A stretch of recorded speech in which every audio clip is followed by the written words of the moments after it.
Hey, everybody. Welcome back to the Formed Podcast, episode 2. Episode 2. We made it through the first one. We made it through the first episode. We're back for episode 2. Like I said last week, my name is Jacob Creighton. I'm on staff at the Steel City Church, and this is Chris Richards. He is the teaching pastor at Steel City Church. We're back for episode 2 of the Formed Podcast. Right. This week, we're going to look at the story of the rich young ruler. Yeah. The rich young ruler. Which, if you're not careful, you get tongue-tied. The rich young ruler. Oh. I think I'd said that successfully the first time. Yeah, I messed up several times. Yeah, the other day. The other day is funny. But from this story, I think what we're going to zoom into is we'll see that we're always formed by something, or we have been formed by something. We're always being formed is kind of what we're going to pick up from this. So last week we talked about the entry point into spiritual formation. We looked at Zacchaeus.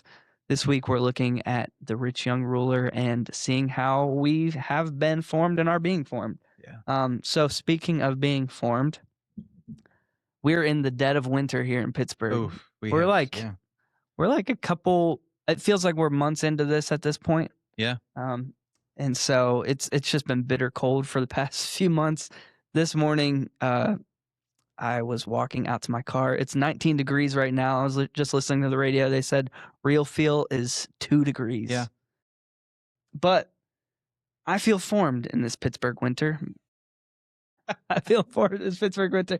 I walked to my car, and I didn't feel like it was that cold out. So the Pittsburgh winter has done its work on me, and I feel like I'm settled in now. So yeah. I was wondering how you felt. Yeah, it's, I know you spent some time in North Carolina, a little bit warmer temperatures. Of course, I grew up for, 38 years in South Carolina. Yeah. And yeah, it's formed me. Yeah. I feel like it's like given me a grittiness that I've earned some Yinzer stripes without the accent yet. Yeah. And to prove that you're here on a 19-degree day wearing a short sleeve Pittsburgh Pirates t-shirt. Let's go Bucks, baby. Let's go Bucks. Steelers season just ended. A lot of things just ended. A lot of things just ended. Pirates season, I think, is the most excited that we are as Pittsburgh sports fans. We're going to see a resurrection. So we'll see how that team is this year. Listen, if we get into a Pirates discussion, this is going to become a totally different podcast if Jacob Creighton gets going. So. Yeah, we're going to avoid that topic for now. Maybe later episodes we'll talk more about the Pirates, but we'll avoid that for now. But like I said, we're zooming into talk about the rich young ruler. Yeah. From Mark 10:17 through 22. So we're gonna talk about the story, but if you want a deeper dive into the story, go ahead and read it and spend some time in there. But Chris, give us the Chris Notes version. The Chris Notes, that's scary. So there Chris is version of the of course, story. there's 3 instances in the Gospels of this rich young ruler. It's not always said that way. It's more been implied that way. But the one we used in Mark, this young man who seems to be very wealthy walks up to Jesus and asks him, "How can I inherit eternal life?" A seemingly simple question. I think Jesus saw him play his hand because before he asked the question, he says, "Good teacher." Yeah. And kind of shows the hand there. And Jesus says, "Wait, hold on. Why do you call me good? There's no one good but God." And then he says, "Well, you know the commandments." So he plays the rich young ruler's game. He kind of knows, I think, where he has been formed because he's showing a little bit. And so he says to the guy, "Let's play this game. You know the commandments." And he lists off these like ethical requirements in the commandments. And the guy is saying, "Check, check, check. I got this. I have had this taken care of for a long time, even since I was a child," is what he says. And Jesus says, "Oh, okay. Well, how about this? Sell and give all of everything that you have, and then come follow me." And then it says in the text that he left. He was just knocked off kilter is a way we can translate the word, and grieves and leaves. And there it is. Not the ending that you would expect in talking about our next step in spiritual Yeah. formation, but I think there's some important nuances of that story, specifically kind of what you were highlighting of how the rich young ruler comes into the conversation Yeah. with Jesus and how he was formed, Yeah. all the way up until what he wants to ask Jesus. So if he's talking about spiritual formation, we're talking about spiritual formation of the rich young ruler being led up until that point, and here's what he asked Jesus. Uh, is there like a kind of like a cultural example or something in our day today that kind of sticks out to you that we could kind of find ourselves caught in the same spot as the rich young ruler? Absolutely. I think with the rich young ruler, we've got to realize that he shows his hand in how he has been formed by saying "good teacher." There was a kind of a cultural narrative that he was following there, a cultural acceptance Yeah, that he had just, from what we can tell, accepted at face value.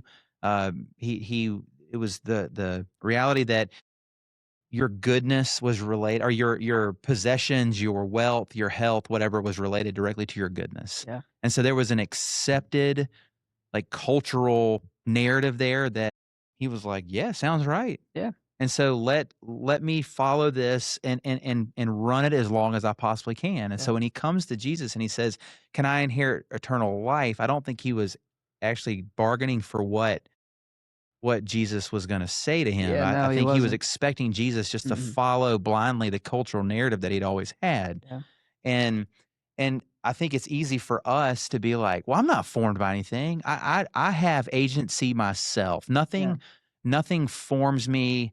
I decide what that is. I determine that." And yeah, sadly, by even saying that, we're actually demonstrating that we're also being formed by a cultural narrative of individualism and whatnot. And so it's like what? So, just a simple example that I think is overwhelming to me sometimes is I've got some buddies that I run with, yeah. and we run at god awful times early in the morning. Like, Mhm. Jacob, you might have just I'm gone to not going sleep. for really No. or ever really. Yeah, you might have just gone to sleep sometimes when we wake up. But we'll meet various places throughout the city just to explore the city. But one of our favorite places to meet is over in the north side. And we'll run up the trail back behind the casino. And this is like 4:30, sometimes 5:30 in the In the morning. In morning, the morning. Yeah, like not the the afternoon. sun has not thought about coming up yet. Right. And when you run past the casino, if you look hard enough, that early, even that early in the morning, there's a good chance you're gonna find someone that's sitting at the slot machines playing the slot Mhm. machines. And Yeah, it is, it's just one of those things. It's boop, push the button, boop, push the button. And why are they there at 5 in the morning? It's easy for us to cast yeah, judgment on them. Well, if you think about it, they're there because the slot machine is not designed to pay out. It's not actually designed to make you a winner. right, It's designed to keep you playing, right. and it forms you into that. Yeah, And so there's been studies done that shows that the biggest dopamine hit that you experience is actually not when you win the $10,000 jackpot, right.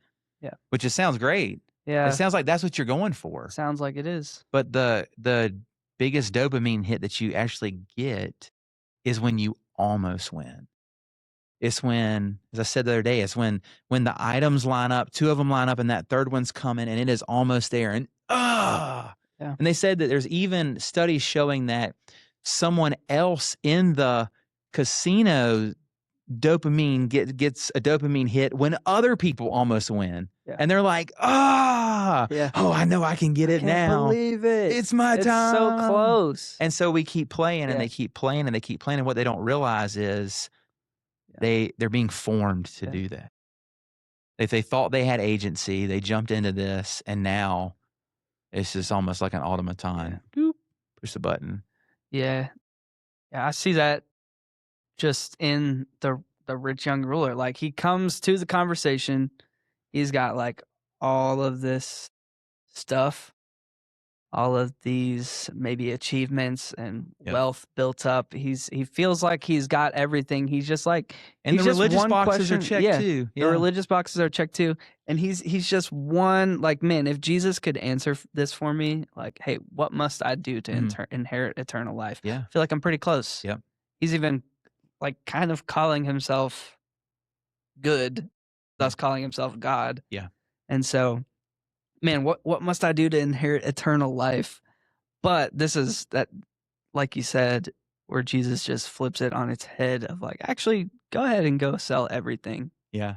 I wonder too, when Jesus kind of lists off and plays the game and he's like, yeah, you know the commandments. Yeah, You yeah, you yeah, know all these things are gonna yeah. line He's up. catching him. You've hit the button and He's like catching him. morality, boom. I hadn't killed anybody, boom. I mean, I am like knocking this thing out the park. And then he throws this curve and says what he says, and it throws him off kilter. Yeah. Um, I think the challenging part in this story, and even relating it to the what the work is that Jesus is wanting to do in us. The reality is Jesus gives him an invitation to go ahead, sell everything, come follow me. Yeah. And the rich young ruler goes away dismayed. And so for us looking at this story, what is it about this story that we can look at and either just take and say, wow, or what can we even be encouraged by? Or how do we even take the step Yeah, the that the next step. rich Yeah. young ruler didn't take? Yeah. Well, I think we have to be mindful here because I think we just can look at this sometimes from a very, I guess, almost blinded perspective or just Yeah, one mind perspective of like I don't have that. I don't have that particular worldview. yeah, And so mine's different. So like this story doesn't necessarily pertain to me. And it's like, no, hold on. Instead of you saying good teacher, yeah, yeah. you might say Mm, uh like popular celebrity. You might say successful teacher yeah. or wealthy teacher Mm. or or really good parent that's a Or teacher, influential teacher. influential teacher, Yeah, powerful teacher. You're going to yeah. use maybe a different adjective there to describe who this teacher is Right. that demonstrates maybe where your identity is Yeah, or what you determine to be or what cultural narrative you hold yeah. or minimalist teacher or whatever it Mhm. is. We're showing kind of our hand there. Yeah, And so when it seems like Jesus is willing to play that game to kind of invite you into it right. because he also too wants to form us. Yeah. And so he's going to challenge us to say probably the same thing that he Mhm. told the rich young ruler. Instead of saying, maybe if it's your influence, he may say, "Hey, go and give away your influence. Yeah. Share your influence with other people. Give it away, then come follow me." Right. It's like, maybe you hold your parenting. You want to be a really good parent. I know you're a new parent. New parent. I am I guess an old parent now to Can you your see your the perspective, but bags under my yeah, eyes? Yeah. exactly. Right. But he might say to you, "Hey, open up your hand with your Right. children, trust me, Yeah. then come follow me." And you're like, Yeah. "Ah." Yeah. I was thinking about this kinda all week. I feel like in Christian thought circles or even in our conversations Yeah. or whatever, sometimes we can look at what Jesus invites the rich young ruler into, and we almost if we were in his spot, our answer could be like, "Oh yeah, you're right, Jesus. Yeah. I need some deep spiritual the podcast. I need deep spiritual formation. I Uh-huh. need a heart change. I Yeah. need to be different." Um, and I think what Jesus would say Mhm. in response to that, even to the rich young ruler, to us, is like, okay, so yeah, go sell your possessions Yeah. again. Go sell your possessions Uh-huh. and come follow me. Yeah. Like because what you're saying is true. Like our heart is so tethered to these other things, Yes. and the practical Yeah. step of like, okay, Yeah. go sell your possessions, come follow me is actually gonna do the work Mhm. of changing us, of transforming us, and and also what he's invited into to follow Jesus, what he's gonna find isn't a to-do list and No. like a roadmap to more success. What he's gonna find is Jesus who's like patiently walking with him and showing him and training him, Yeah. but also saying like, "Look, I'm laying my life down for you." Yeah. And There's a beautiful, statement in there, and it's hard to get past because it actually is similar to what we talked about, the other week about Zacchaeus, where there's this powerful look of Jesus. yeah, And in Mark, it says that Jesus looked at him. He knew. He knew what narrative he was playing. He knew what was, like, forming him and yeah, shaping him, and he loved him. And then, I think even in the question, "What can I do to inherit eternal life?" This guy was only looking right. for life later. Yeah, no, yeah, He exactly, didn't think that he could he thought he had exactly. everything he needed right now. That thing that was forming him that he had bought into, that he kept pushing the button on, is like, "Man, this thing's gonna Yeah. pay out. It's working some. Yeah, Gotta get the big payout if soon." I can just set myself up for eternity, that's the thing that I'm most sketched about. I don't really wanna deal with anything that's happening now. I just Exactly. need to make sure that I'm fine for the future. Yeah. And yeah, that's what gets flipped on its head is And that question. And Jesus loved him through Yeah, he that. did. I think so often we get our narrative challenged, we get our formation challenged, and we think, "Oh, man, I've done something wrong. How dare Right. me? Let me clean it up." And Jesus is like, "Wait, hold on. Hold on one second. Yeah, I still love you. yeah, I still love you. And then I'm gonna yeah, invite you to go. Let's let this thing go. yeah, And I'm gonna invite you into abundant life. You want eternal life? You just want life yeah. after death? I'm offering you life right now. Mhm. I'm Yeah, offering you peace away from that ever increasing burden of influence or power or possession or whatever it may be. I'm offering you peace, joy, and goodness and gentleness and humility and yeah. there's so much more. Yeah, that's good. Kinda putting a bow on this. What what is Jesus, inviting us into now? Like, is it the same would it be the same for us to sell all of our possessions and follow him? Is it You might need to go and sell all your yeah, possessions might need and to. follow him. Mhm. I don't know. Let's talk. Yeah, That's the beauty of the Christian walk is right. what? As we're being formed, we're not just formed by ourselves, we're formed with other people. Yeah, And so, maybe jumping ahead to this coming week's sermon, but, yeah, um, there's there's that piece of, yeah, he's inviting us into releasing what has always formed us and what has shaped us to then be under his guidance. His That's why he invites him, "Hey, right. go do this, then come follow me." Because Yeah, if you don't come follow me, or if you don't do all this, it's gonna be really hard for you to carry all this baggage while you're following me. And so let's release this. Let's and that's the cool thing is that's not work, that's actually releasing work. yeah, It's like I'm actually opening my yeah, hands and it's like falling out. Now I'm able to walk with Jesus. And the cool right. thing is when he says, "Come follow me," it's not like, "Hey man, you're just follow this map, Yeah, trudge yeah, through yeah. the wilderness, and then you'll find me." It's like, no, like walk next to me. Yeah, I will carry you when I need to. I'll pick you up when I need to. Come and join me on this journey of formation. And it's a work that you participate in mhm. that he's actually doing the work in.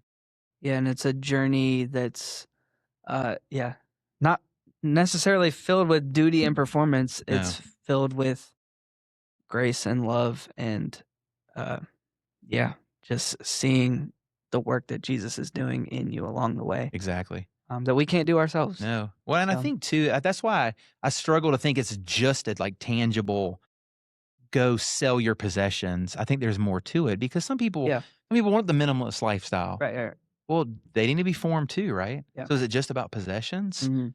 And someone that maybe be Yeah, poor, yeah, that's really poor with sure. money, maybe like, well, good, I don't have anything to sell. I got no money. It's like, Right, no, you need to be formed too. exactly. And so I think that's why we actually look at the end piece of his response.